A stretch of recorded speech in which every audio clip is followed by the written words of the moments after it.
Barely 24 hours after President Muhammadu Buhari signed the 2018 budget into law, top government officials, heads of parastatals and Nigerians from all walks of life converge on this hall for a breakdown of the budget.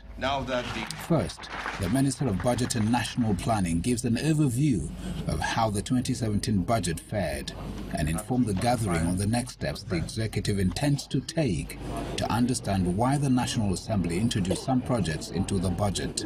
The implementation of a number of reforms, including significant spending on critical infrastructure, provided the necessary stimulus for the economy.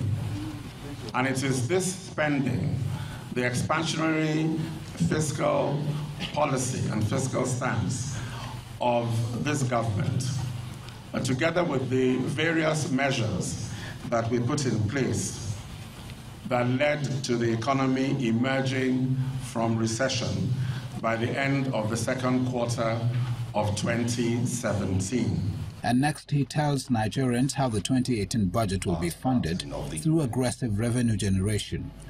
Oil revenue projection is targeted at 41%, recovery 7%, and joint venture equity restructuring at 9%, amongst others. The 2018 revenue projections reflect new funding mechanism for joint venture operations, allowing for cost recovery in lieu of previous cash call arrangements, additional oil-related revenues including royalty recovery, new marginal field licenses, early licensing renewals, and so on, review of the fiscal regime of oil production sharing contracts, restructuring of government equity in joint venture oil assets, with proceeds to be reinvested in other assets. Although the 2018 budget went through 7 months of delay before its final passage, the Director General of the Budget Office assures that the 2019 budget will not take long before it is passed.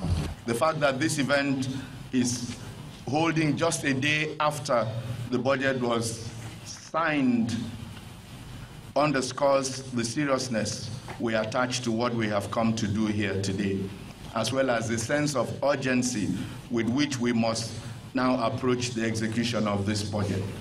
It's 6 months into the year 2018. What Nigerians expect to see in the days ahead is the full implementation of the budget, which is expected to impact on their lives and the economy.